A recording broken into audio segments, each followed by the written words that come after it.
नमस्कार, जय हिंद साथियों। एक बार फिर से स्वागत है आप सभी का एक नए वीडियो में।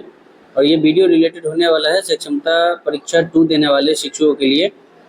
जैसा कि पता है एग्जामिनेशन कंप्लीट हो चुकी है और सक्षमता 2 का जो एग्ज़ाम हुआ है 23 से 26 अगस्त के बीच में हुआ है और वो ऑनलाइन मोड में हुआ है। तो ऑनलाइन मोड में होने का जो एक बेनिफिट होता है शिक्षकों को, यहाँ तक कि कहा जाए उसका डिसएडवांटेज भी होता है। उसमें कई शिफ्ट में एग्ज़ाम लिए जाते हैं और प्रत्येक शिफ्ट में अलग अलग टाइप के क्वेश्चन को सेट किया जाता है। तो किसी शिफ्ट में क्वेश्चन आसान शिफ्ट हो जाते हैं, किसी में हार्ड कोई शिफ्ट हो जाता है। तो उसी आसान और हार्ड को बैलेंस करने के लिए किसी को ये ना लगे कि कोई बहुत हार्ड बनाने के चक्कर में कम क्वेश्चन अटेम्प्ट कर पाएँ और कोई है जो 150 में 150 अटेम्प्ट कर पाएँ। तो उन सभी को बैलेंस करने के लिए एक प्रक्रिया अपनाई जाती है ऑनलाइन एग्जामिनेशन में, जिसका नाम है हमारा नॉर्मलाइजेशन प्रोसेस। जो आप भी देख रहे हैं नॉर्मलाइजेशन में किया जाता है कि हार्ड और आसान शिफ्ट के जो मतलब जितने शिफ्ट होते हैं और वो सारा डिपेंडेंट होता है उसमें अपेयर होने वाले शिक्षकों का और उसमें शिक्षकों द्वारा अटेम्प्ट किए गए क्वेश्चनों की संख्या पे। और मैं आपको जानकारी इसलिए दे पा रहा हूँ कि चूँकि मैंने सक्षमता 1 का एग्ज़ाम ऑलरेडी पिछले बार फर्स्ट में क्लियर किया है और इस नॉर्मलाइजेशन प्रोसेस से मैं भी गुजरा हूँ। मेरे भी साथ नॉर्मलाइजेशन की प्रक्रिया हुई है और मेरे कितने मार्क्स बढ़े हैं और भी शिक्षकों का कितना मार्क्स बढ़ा है, तो इसलिए मैं आपको ये जानकारी दे सकता हूँ। इसीलिए जो है आपको ये जानकारी मैं आपके लिए नॉर्मलाइजेशन का प्रक्रिया लाया है। देखिए नॉर्मलाइजेशन का जो आप देख पा रहे हैं, ये नॉर्मलाइजेशन का क्या होता है, आपका फॉर्मूला होता है नॉर्मलाइजेशन निकालने का, जिसको अभी तक किसी भी एग्जामिनेशन जैसे ऑनलाइन जितने एग्जाम होते हैं एसएससी, रेलवे, बैंकिंग, इस नॉर्मलाइजेशन प्रक्रिया को कोई समझ नहीं पाया है। ये जस्ट फार्मूला है, बट इसी फार्मूला पे वर्क करता है नॉर्मलाइजेशन प्रोसेस। नॉर्मलाइजेशन प्रोसेस है क्या, ये किस एग्जाम में अप्लाई होता है, अप्लाई होने से शिक्षकों को मतलब इसमें अपेयर होने वाले कैंडिडेट को क्या फ़ायदा होने वाला है। जैसा अभी देख रहे हैं नॉर्मलाइजेशन का इतना इफेक्ट पड़ता है कि किसी का अगर 50 नंबर है तो ऊपर के 73-74 तक भी हो सकता है। और ये सक्षमता 1 में मैं आपको अभी एग्जाम्पल के साथ दिखाऊंगा कि कितने कितने जो है शिक्षकों के मार्क्स बढ़े हैं। इसमें सबसे बड़ा सवाल है कि नॉर्मलाइजेशन में नंबर कितने बढ़ेंगे, उसके बारे में भी चर्चा करेंगे। और सक्षमता 1 में भी ऐसा हुआ था नॉर्मलाइजेशन के साथ, उसके चर्चा भी करेंगे। और जब सक्षमता 1 का जो नोटिफिकेशन आया था उसमें भी नॉर्मलाइजेशन की चर्चा की गई है, तो उसका भी आपको स्क्रीनशॉट में आपको दिखाऊंगा। तो चलिए बिना किसी देरी के हम शुरू करते हैं इस वीडियो को। और इसी तरह टाइप का आपके सक्षमता के एग्जाम से लेके आपके स्कूल अलॉटमेंट तक के लिए, स्कूल पदस्थापना के लिए जो भी अपडेट आते रहते हैं टाइम टू टाइम मैं आपको अपडेट करते रहता हूँ। तो चाहे तो आप इस चैनल को सब्सक्राइब करके रख सकते हैं अपने फ्यूचर अपडेट के लिए, ठीक है। और वीडियो अच्छी लगी तो लाइक करके अपने और भी साथियों के पास भेजना ना भूले। देखिए सबसे पहली बात है कि नॉर्मलाइजेशन है क्या। सबसे पहला तो सवाल यही आता है कि भैया नॉर्मलाइजेशन क्या है ना। तो इसको पहले हम जानेंगे कि नॉर्मलाइजेशन क्या है। जैसा कि देख रहे हैं नॉर्मलाइजेशन क्या है, होता है कि नॉर्मलाइजेशन एक ऐसी प्रक्रिया है जो ऑनलाइन एग्जाम में अप्लाई होता है जहां एग्जाम कई शिफ्ट में लिए जाते हैं, यानी जहां शिफ्ट बहुत ज़्यादा शिफ्ट होते हैं वहां नॉर्मलाइजेशन का एप्लीकेशन होता है। उसके बाद हमारा सवाल आता है कि भैया जब ये बताइए कि जो नॉर्मलाइजेशन हो गया तो नॉर्मलाइजेशन का इसका फ़ायदा नुकसान क्या होगा और नॉर्मलाइजेशन क्यों लगाया जाता है, ठीक है। तो इसके बारे में भी हम देखेंगे। देखिए नॉर्मलाइजेशन क्यों लगाया जाता है उसके बारे में हम देख लेते हैं। तो नॉर्मलाइजेशन ऑनलाइन में हुए कई शिफ्टों के एग्जाम का लेवल अलग अलग होने की वजह से कोई कैंडिडेट कम क्वेश्चन कर पाते हैं और कोई ज़्यादा। इसको बैलेंस करने के लिए नॉर्मलाइजेशन की प्रक्रिया अपनाई जाती है। जैसा कि मैंने आपको स्टार्टिंग में ही बताया कि नॉर्मलाइजेशन इसलिए लगाया जाता है कि जितने भी शिफ्ट हुए हैं तो कोई शिफ्ट आसान और हार्ड ना हो, सभी शिफ्ट को बैलेंस करने के लिए किसी कैंडिडेट को फ़ायदा और किसी को बहुत ज़्यादा नुकसान ना हो जाए, इस वजह से उसको बैलेंस करने के लिए प्रक्रिया अपनाई जाती है। उसके बाद आता है कि इसके अप्लाई होने से कई कैंडिडेट के नंबर बढ़ जाते हैं तो कईयों के नंबर घट भी जाते हैं। अब किन के नंबर घटेंगे किन के नंबर बढ़ेंगे ये मैं वीडियो में आगे बताने वाला हूं, तो प्लीज़ आप वीडियो के एंड तक जरूर बने रहिएगा। और जो भी सक्षमता 1 के शिक्षक इसको देख रहे हैं वो भी नीचे कमेंट करने का प्रयास करिएगा वीडियो के नीचे कि उनका कितना नंबर बढ़ा था, ठीक है। उसके बाद अगला सवाल आता है कि क्या ये सक्षमता 1 में अप्लाई किया गया था, और किया गया था तो क्या किसी का नंबर घटा था या बढ़ा था।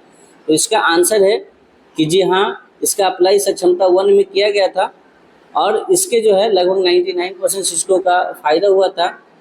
मतलब सबका 5 से लेकर 15 नंबर तक की बढ़ोतरी हुई थी। ठीक है, तो अब नॉर्मलाइजेशन के बारे में नोटिफिकेशन में क्या कहा गया था उसका आप स्क्रीनशॉट देख लीजिए। इसके बारे में क्या कहा गया था सुन पढ़िए। नॉर्मलाइजेशन बोला कि कंप्यूटर बेस्ड टेस्ट यानी सीबीटी विधि से आयोजित होने वाला परीक्षाएं जिनमें अभ्यर्थियों की संख्या अपेक्षाकृत ज़्यादा होती है का आयोजन एक से अधिक पालियों यानी शिफ्ट तथा डेट्स में किया जाता है।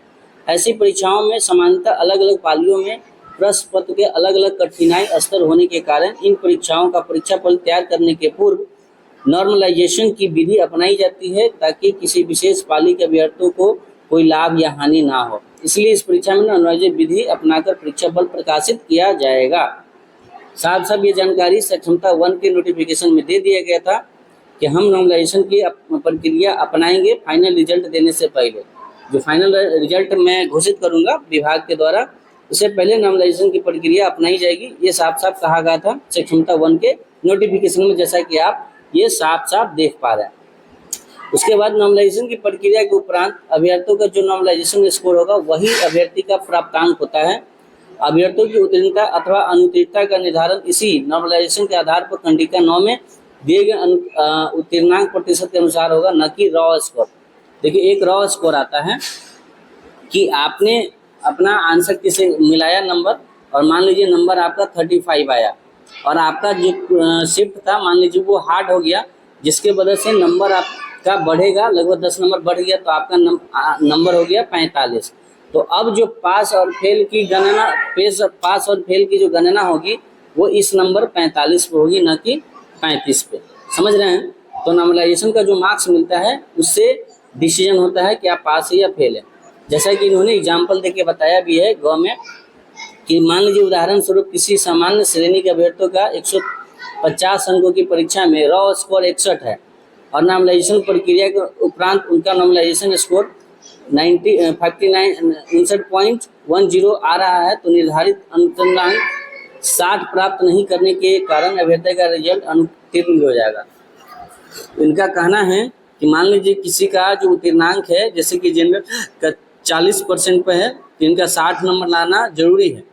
अब नॉर्मलाइजेशन से क्या हुआ कि मान लीजिए कि नॉर्मलाइजेशन से इनका स्कोर घट के 59.10 हो गया, तो इनको फेल माना जाएगा, न कि पास। ये साफ साफ विभाग ने अपने आदेश में और नोटिफिकेशन में साफ साफ दिया है, जैसा कि आप पढ़ सकते हैं वीडियो पॉज करके। उसके बाद अगला दिया है कि यदि परीक्षा में गलत उत्तर हेतु निगेटिव मार्किंग का प्रावधान नहीं है, किंतु नॉर्मलाइजेशन की प्रक्रिया में अपेक्षाकृत अधिक गलतों के उत्तर दिए जाने की स्थिति में नॉर्मलाइजेशन में ऋणात्मक प्रभाव आ सकता है। अब इसका क्या मतलब हुआ कि मान लीजिए कि आपके एग्जाम में निगेटिव मार्किंग का कोई प्रावधान नहीं है, बट आपका अधिक प्रश्न अगर गलत होता है तो उसका भी प्रभाव निगेटिव आपके रिजल्ट पे पड़ सकता है।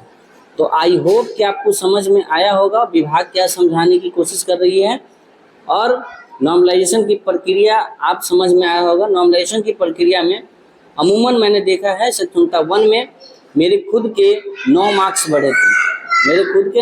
बढ़े थे। मेरे साथी में एक ऐसे शिक्षक थे जिनका 22 मार्क्स का इंक्रीमेंट हुआ था, तो हो सकता है कि उनका जो शिफ्ट था वो हार्ड रहा होगा। और ये हार्ड कैसे पता चलता है, जैसे आप सक्षमता परीक्षा रिजल्ट एग्जाम दिए होंगे, तो एग्जाम के बाद जो फाइनल सबमिशन का आपके क्या बोलते हैं उसको सिस्टम पे आया होगा, तो 3-4 क्वेश्चन पूछा होगा, is your shift easy, moderate या हार्ड। तो उसमें जिस पे भी आप क्लिक किए हैं उसके अनुसार आपके शिफ्ट को हार्ड या आसान माना जाता है। ठीक है, तो आपके द्वारा चूज किए गए आधार पे ही वो हार्ड या आसान या हार्ड होगा।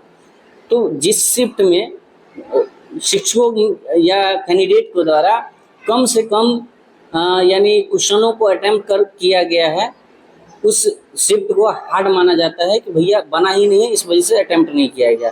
और जिसमें शिफ्ट में अधिकतर कैंडिडेट जो है ज़्यादा सवाल सॉल्व कर रहे हैं, तो उसको आसान माना जाता है। तो इस वजह से इन दोनों के बीच का रास्ता निकाला जाता है। जिनका बहुत आसान है उनका मार्क्स घट भी जाता है। लेकिन अमूमन सक्षमता 1 के केस में ये एसएससी, रेलवे एसएससी में होता है कि माइनस निगेटिव में भी 50-50 नंबर हो जाता है। लेकिन सक्षमता 1 के अनुसार मैं आपको बता सकता हूँ कि सक्षमता 1 में 99.99% जो शिक्षक थे उन सभी का मार्क्स जो है इंक्रीमेंट हुआ था, घटा किसी का नहीं था। यानी आप कह सकते हैं कि जो 1,87,000 शिक्षक थे उसमें से मुश्किल से 1 या 2 शिक्षक का होगा जिनका -1 या -2 नंबर हुआ था। अदरवाइज जितने भी शिक्षक थे 99.96% सभी का मार्क्स इंक्रीमेंट हुआ था।